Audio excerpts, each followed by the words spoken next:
in the flesh. My goodness. Point at the car. Point at the car. No, I'm just pointing at you. I'm just pointing at you.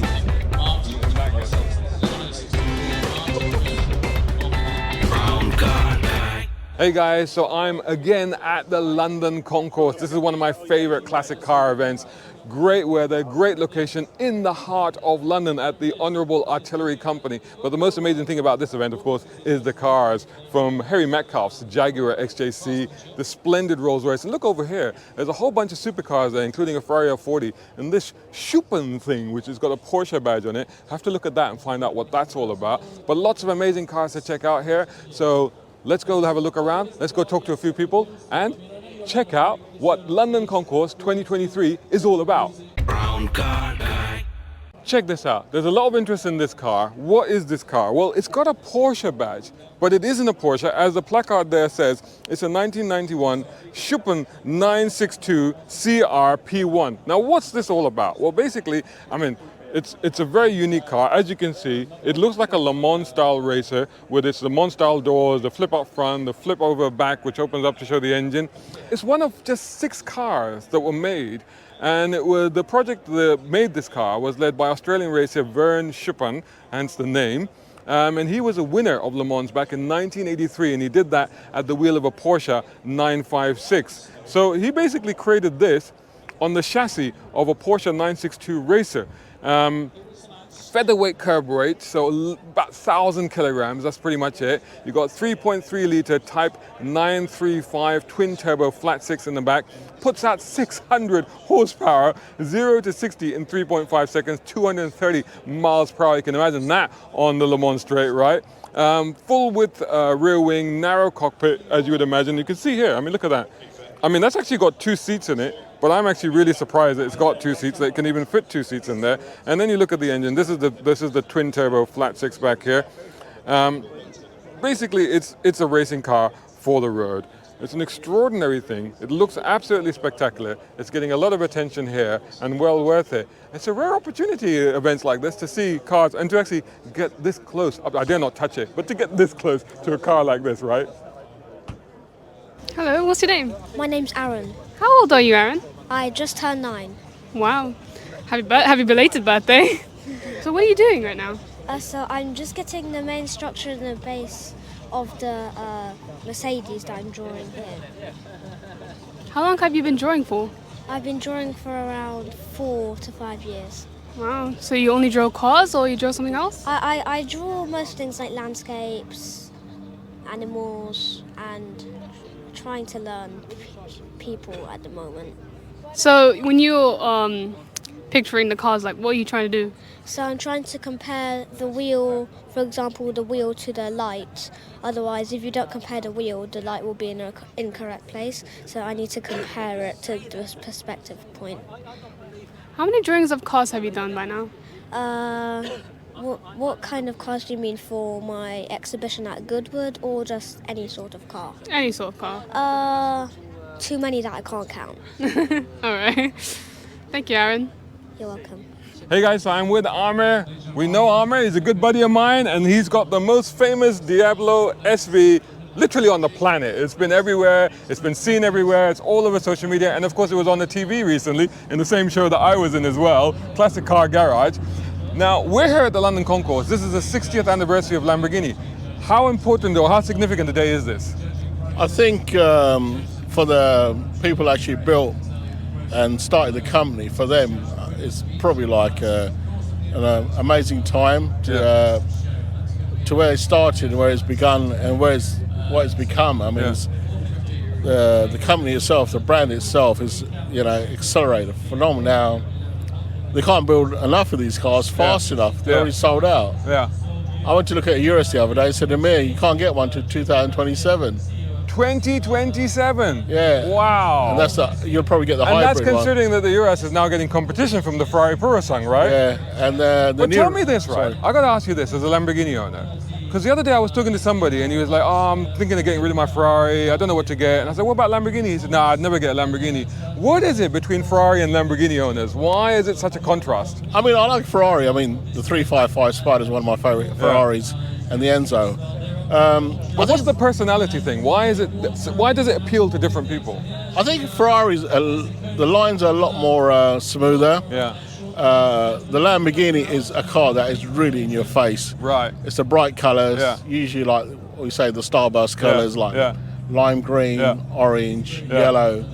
So it's very Italian. Yeah. It's really, really, in your face, Lamborghini. That's how they design. It's also kind of, like you say, it's in your face. There's a bit more aggression to it, I think, isn't it? I mean, we had a sound-off, didn't we, the other day with your car, Brands, and basically you and the Aventador blew away all the Ferraris because the sound was just so magnificent, right? Oh, it was amazing, yeah. And also, it's a real drama.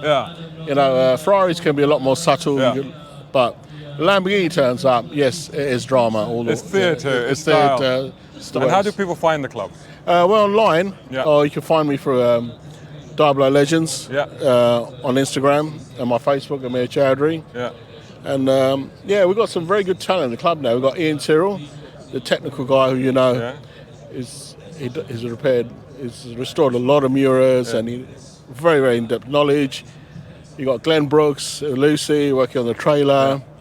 Do a lot of work. Then you got Chiro, all those membership secretary. He's very good at his events. Puts very good events on, and they're reasonably priced as well. There's a great team. Excellent. I myself head the events for London. Yeah. So please, we've got Sheesh on Sunday for Drivers Union. They're a very, very good club as well. Yeah. A lot of Lambos, a lot of Ferraris there, a lot of great people, and there's loads of other car clubs out there. Got a lot to offer. Excellent. Excellent. Cool, man. Great to talk to you as always. All right. I'll see you on the next one.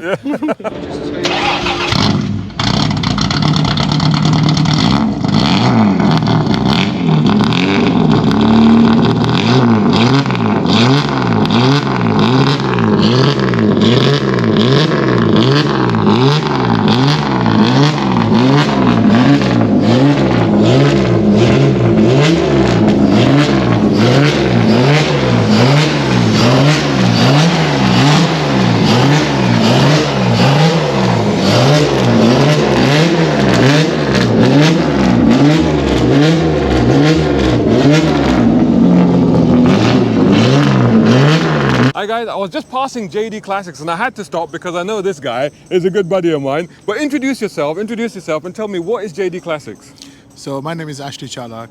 JD Classic is very well known from before and hopefully from now on also more for their excellent work for restoration in the form foremost, and also now a little bit of more deeper into interiors, mechanics and everything around car, and of course especially for sales. Right. So we have the services now that we can actually accommodate for clients who want to sell the car or looking for another car, to help them in both ways. And who are you? So I'm Nico Kansari. I'm the one actually got the company back to life. So as you know, the JD Classic went to administration some time ago for some reason.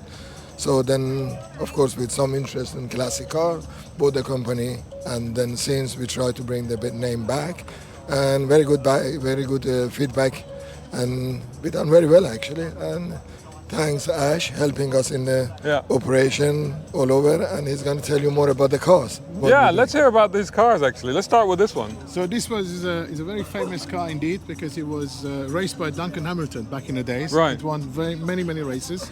He owned it. He owned the car himself personally, and it got really totally restored. And in fact, what have you got there? Because you were showing me this earlier. What's this here? So as you can see, the car was in many races in the past. Pointed at the camera here. Many races in the past. This, as you can see, this is the 1952 Silverstone race. And then the car was raced by Duncan Hamilton, as you can see on the pictures. And that's the actual car, is it? Yes, the actual car with the same number. It was in many races. It was in Mille Miglia maybe 20 times by now. Last year it was in Mille Miglia again. And the car is in fantastic condition. I think we have to say it's one of the best XK 120 exist. It's amazing. It looks fantastic. As you know, JD Classic was very well known in a Jaguar. Now we're going for the new challenge, which is now we're going for a Bentley. Right. Oh, so you're expanding it out now? Yes, we are actually. The car stays on the other stand. Right. If you like, we can go over the seat. Oh, beautiful. Which is that one there, Yeah. of course. It is the Bentley Bensport Lassat, which is based on a Bentley Type R. Right. But it is resto mode. Right. But it actually retains its original Bentley drivetrain Right. as well as chassis. So is the body new? The body is new. It's Right. designed for the fastback Yeah. for Le Mans. Right. Yeah. It And looks beautiful. the name Lassat.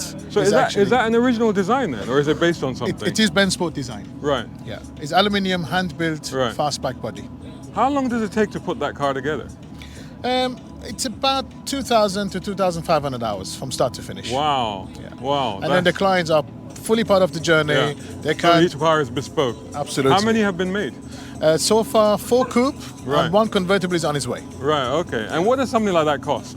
So the starting price for this is 450,000 plus options. And of course, beyond whatever you want, Yeah. as far as possible. Sky's the limit. That's right. We're happy to accommodate that. Hi guys, one of the most amazing displays here is this one behind me, which you'll notice is, well, it constitutes of green cars. Now, this chap here, Luke, Yeah. what's your Luke, surname? Gilbertson. Luke Gilbertson.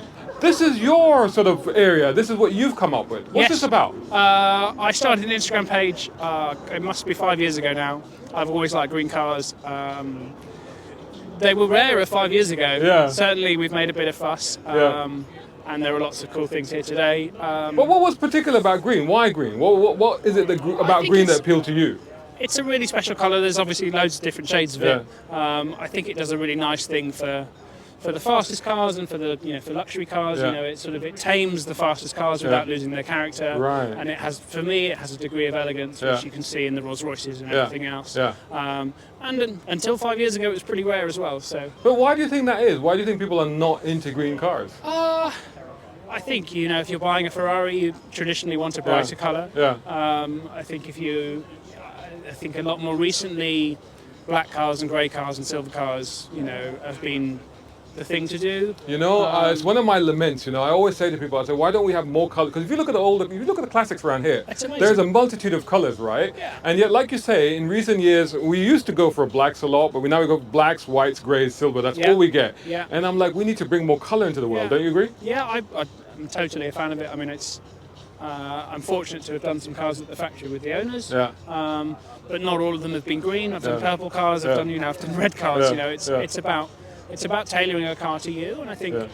in the older days, you were making a car for yourself. Yeah. To experience Yeah. and to use Yeah. as a personal statement. I think it's lost a little bit of that. Yeah.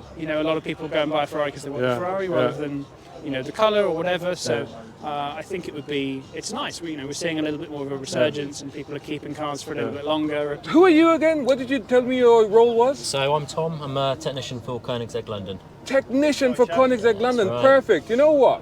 A lot of people have asked me about the gearbox on these Koenigsegg's Right, and yeah. how do they actually work. And I think I might have found the perfect person to explain it to me. Yeah, so it's pretty interesting. So basically, obviously there is no gearbox. It uses Koenigsegg's direct drive system. The main component of that is a hydrocoupe, which is like a very clever torque converter. The hydrocoupe's bolted onto the engine. So when you're pulling away, it will be using engine power and rear electric motors to give you a nice smooth pull away. As you increase RPM and increase vehicle speed, the hydrocoupe will then lock up and you'll be getting direct drive from the engine to the rear wheels. And that's the reason you can do 0 to 250 miles an hour in one gear. And the final drive ratio is the same as 7th gear in an Agera. What is the sensation of driving something like that? It's like being just pushed constantly in the back with just brute force. And I'm yet to come across a road long enough for that feeling to ever stop. So it's relentless. It is relentless, yeah, like So nothing else. for people to try and understand what it might feel like, does it feel a bit similar to how the modern electric cars are? Because they operate on one ratio as well, don't they? It's very similar, apart from you've obviously got the noise of a 5-litre V8 as well in the background, so it's just all much more cinematic and a lot more theatrics that go with it. So a lot more interesting than that. Incredible car. So how many Koenigseggs are there in London now, or in the UK? In London overall, there's probably 30 to 40, I'd say. Oh, right. Oh, it's quite a lot Yes, then. there's quite a few circulating around at the moment. With more And to which come are the in the most future. popular models then? It varies. There's quite a few Yeah. Regiras out there at the moment. I'd say they're one of the most popular. Also, the Agiras and one-to-ones are around as well. So, Hey guys, I found Thomas here who's brought this incredible Subaru down. Tell me about your car. So this is a 2008 Subaru S12, pit name the C. It was a development car for Subaru in 2008. Oh, right. And it had a couple of different things from the S12B. It had the S14 engine, which they were trying to develop for the 2008 season. They ran this car in Monte Carlo, and it came third overall. It was on the podium with Chris Atkinson Wow. driving. That's the livery of the 2008. Oh, so that's the livery you actually did it in? Yeah. So, I mean, is this a car that you use? I Yeah. mean, you've come, 500 miles down to London, you brought this car. Where are you based? Based in County Kerry in southwest Ireland. Yeah. I don't have a good history with this car actually. Oh, I drove it really? 3 times and I had a big crash with it. And Well, not all 3 times, I hope. no, on the third and final time. Oh, right, Yeah. okay. And so we rebuilt the car. Was that rallying or just, Yeah, rally Okay. of the Lakes in Right, okay. 2013. Okay. So I hope you're all right. yeah, it was all right after a while. Yeah. Oh, no. And so the car was rebuilt by T-Tech, Right. Colm Grant in County Cork, and Colm is kind of very specific on how he rebuilds cars, Yeah. and he did a spectacular job of it. Yeah, it looks stunning, and it's definitely a car that is a bona fide future classic. Now you got your kids there. Come forward, guys. Now give me your names. Danya, How old are you? 10. And Isla, and I'm 13. and you brought these down as your mascots today, because when I asked them what's your favorite car to show, they immediately said Subaru, which you've trained them well. That's a good thing. But now you've got to tell me, what is your favorite car apart from the Subaru? There's this propeller car, and it's up over at the other side of the Yeah. field. And I just find it really interesting because it's way different than all the other cars here. Yeah. And I just feel drawn to it, to be honest. Just because it's unique, I yeah, guess. just because you're not unique. Had you seen anything like that before? No, I didn't think it'd actually run, but Yeah. when the guy told me it ran, I was Yeah. really surprised. Yeah. Yeah. And And have you enjoyed the day? Have you enjoyed all these cars? oh, I love seeing all Yeah. the different cars. Yeah. And there's also pizza over there that was complimentary, so. Oh, I didn't Yeah, know about my that. favourite Nobody thing. told me about that. Why didn't we get any of that?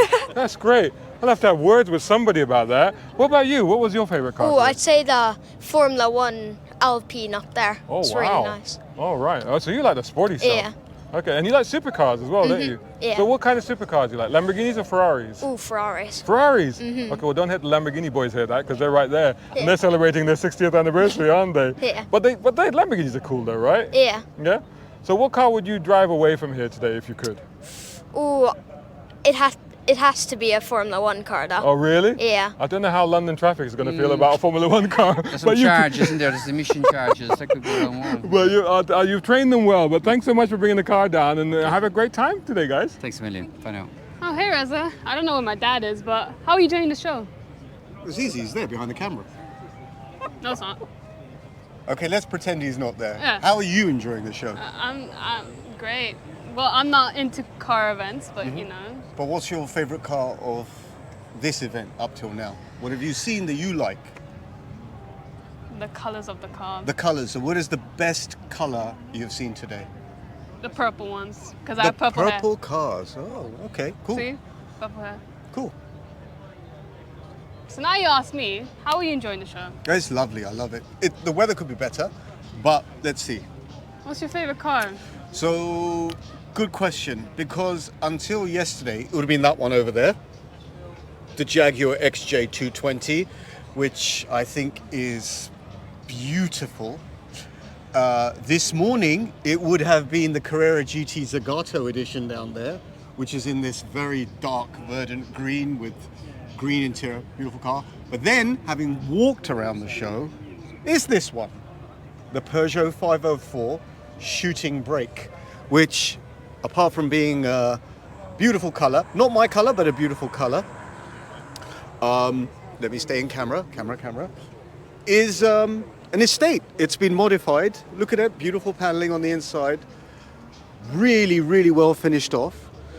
It's a beautiful man about town kind of car. It's the kind of car which is not pretentious and I would love to drive around in this in London and not go at a particularly fast speed, park anywhere, and I'm sure it would catch the eye of people. Well, it's an old French car. I don't know what's like nice about it. It's really, really cool. Actually, one of my favorite movies when I was growing up was The Pink Panther with Peter Sellers. Whenever I see a car like this, it reminds me of that comedic element that should exist in life. It's slightly funny, but also it takes itself very seriously, which is funny in itself. And it is a very non-pretentious car. That's what I like. I like to fly under the radar, but with a bit of style, and that's what it is. I think that's what it is anyway. What do you think, Shazad, behind the camera? The other thing I like about this car is it's... You found me. Here I am. Oh my God, See? Daddy! Daddy, you thought you'd lost me. The only thing I like... What do you like about it? The color. The color. I like the fact that it's unique. It's like a one-off, right? Anything that is rare and unusual and nobody else has got one, it's got to be special, and I think that's what that is. Can I go roaming? Because Yeah, look go, at go, the go. paneling on the inside. Look how well it's finished. Look at the But before leather you go seats. there, show me what you showed me over here, which is quite unique, right? So I don't see this often. You don't see a shooting brake often. You don't see a shooting brake with shooting brake written on it, and you especially don't see one with it written in Italian. Well, look at him with his fancy Because it Italian. is Oh, how Pininfarina fancy. design, and I think it's very unique. I'd like to think that, The presentation is absolutely stunning on this, isn't it? yeah, I'd like to think that it would fit me like a suit, and that I would look cool driving it. But that's wishful thinking. I bring down the value of anything I drive. Where's the mic? I don't know. I don't know how much something like this is, but it's a cool way to rock around, isn't it? It is. But I know you are still on the hunt. We've had this conversation before. Yes. You still haven't figured out. I haven't known you to be without a car for this long ever. You're still on the hunt for a car. You can't find the exact model you're looking for. Is there anything realistically that you've seen here today? You're like, oh, you know what? Maybe I might put a bid in for that. This one in particular, but the thing is this, I'm losing my thing for cars big time. He says, standing at the London Concours. Yes, because to some extent I bring myself to these places just to keep myself involved and keep my eye in on what's new and what's old. But there are so many different types of cars now. There is so many different models. There is so many bespoke editions. There was a time in the 80s where as a kid I knew every car on the road, and I had a great deal of enthusiasm for that, like collecting cards or knowing football players, and now I don't. I find myself a stranger in this You are world. totally killing my audience right now. Because And there are an audience of I'm car people out there. It's okay, I'm not a car guy. I'm sure Car there are. girl. By the way, we're looking for sponsorship. I'm sure. Lipton and what's I got Tango with me. Coca-Cola. Yeah, there you go. We're looking for And sponsorship. I'm sure there are people of my age and Shazad's age, around 60, 65 years old, who are What? I can confirm he is 60. I beg your pardon. Thanks, daughter. who are in the same place. There is a little bit of frustration with how cars are powered, what fuels are run through them, what they're doing to the environment. I get all these things, but that enjoyment is going, which is why the classic car that I would have, which was suggested by you, again, this would be a 550 Maranello V12 550 manual Maranello, gate yeah. shift. And I would like one in black. I've asked many people about it. Yeah, we'll get you one in black. We'll find you one in black. It's very hard to find. Okay, so this is an urgent appeal to anybody out there that we need a black Ferrari for Reza to get him back into cars again. But that's enough. You're killing the mood now, so I'm gonna dump you now. That's it. Goodbye. Bye-bye. So we've just been talking about this amazing Peugeot with my mate Reza, and this is part of a unique display here at the Concourse, which is a display of automotive rarities. And as you can see behind me, there's quite a few different things here. So apart from this car, which we've spoken about, let's look at that one over there. So let's walk around this way, because this is a Rolls-Royce Phantom 2025 chassis. It's powered by a silken 3.7 litre straight six, and it has a boat tail body. Check this out. It literally has a boat tail body. It was commissioned by a wealthy American customer, and it was created by a coach builder in Girona in Spain. So this is a really unique car. It doesn't actually explain in the text what is going on here, but I'm guessing that's either a picnic box or picnic hamper or something like that, but that's quite extraordinary. I mean, basically that comes up and then there's this very fancy box inscribed with Rolls-Royce RR in the actual box itself. It's beautifully finished, beautifully decked out. The interior is absolutely stunning. This has fascinated me because as I know beach buggies, I know that they were created by Bruce Myers, and they were basically, I think originally he based them on the Chevrolet Corvair, rear engine, air-cooled, and then pretty much Volkswagen Beetles. So beach buggies are always known to have been based on Volkswagen Beetles. But this one, this is a 1970 or 71 Matra buggy by Bertoni, introduced at the 1970 Paris Motor Show. The work of designer Marcello Gandini, who was working at Bertoni. Marcello, of course, is the same guy that designed the Lamborghini Miura and the Lamborghini Countach. It was based on the mechanicals of a Simca 1200S Coupe, which is also Bertoni style, powered by a 1200cc four-cylinder motor. So this is quite a unique thing. It's a one-off. So this is really rare. But check out, I mean, look at these. I mean, one-off. I mean, you don't want to be spending too much time in those chairs, that's for sure. It's very basic in here, but it's a very unique thing. I've not seen anything like this before. Look at the wheels. That's quite incredible, isn't it? This one, which looks like a cross between a Jaguar E-Type or a Ferrari 250 GTO, something like that. This is actually a 1961 Austin Healey WSM 3000 GT. Now, very special. It was turned into this by a British outfit called WSM, hence the WSM. The body was commissioned when the 3000 Mark II, the car that's underneath here, was about 3 years old, and the open body had sustained damage when racing at Silverstone. So that's why they decided, you know what, instead of repairing that, let's just replace the whole thing. Metalwork was designed by Douglas Winston Spratt at Delta Garages and produced by Robert Peel Sheet Metal Works in Kingston, West London. So this is actually back home. This is where it was from. So this lightweight slippery GT body cost about £1,476, which is a lot of money at the time if you think about it. Now, this very unusual thing here, this is a Japanese-Italian creation. This is a Zagato-built Alltech Gavia. Gavia? I'm going to say Gavia. A joint venture between Nissan's in-house tuning company Alltech and Italian design house Zagato, known for its, I mean, you can see the Zagato look in it. It says Zagato Gavia there as well. You can see the styling because Zagato, and look at the Z in the wheels, so that's not unusual at all. It has got, but if you look inside, I think some Nissan people will recognize the interior. This is actually based on the 300ZX. Now the 300ZX was a bit of a chunky Grand Tourer type sports car from Nissan. So and look at this very unique design here at the front with that grille and these very slim lights. It's very, very unique indeed. So 3-litre twin-turbo V6 from 1995, like I said, from the 300ZX, 276 horsepower. There's 4-speed automatic in there. So this will be a very reliable Italian coach-built car. But you know what? I think I still prefer the 300ZX because that's one of my favorite shapes. So yeah. Brown car guy.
So what a fantastic day it's been here at the London Concourse. I've really enjoyed myself. Have you enjoyed it? Yeah, it's really great. Look at the sun. The sun's come out. That's good, isn't it? So what was your favorite car? They're all great, but it's mostly about the people, you know, telling their interest about cars where I'm not interested, but you know, it's nice to know. The little artist with a bright young man, and then... He's cool, isn't he? The 13-year-old twin, young girl, she was... She's into cars, but like, I'm not. But you know. But it's good to meet people who are excited and passionate and interested in something, right? Something, yeah. I'm interested in cars, but I'm not. But, okay. you know. But did you have a good day? Yeah. Okay, cool. The only thing that was good about it is me having Subway. Okay, just end it there. Brown car guy. Hope you enjoyed that video. If you did, please hit the like button and share this video as well if you can. And while you're at it, check out these guys who also sponsor my content. I am deeply grateful to them because it helps me to buy new equipment, put fuel in the cars, and yes, buy a cup of coffee. You can do the same. Just go here or right here on YouTube. Just hit these 3 little dots down here and click on thanks. Make sure you're signed in first. My content is free, but this is how you can help me keep it that way. I may even send you a gift. Oh, by the way, watch this next.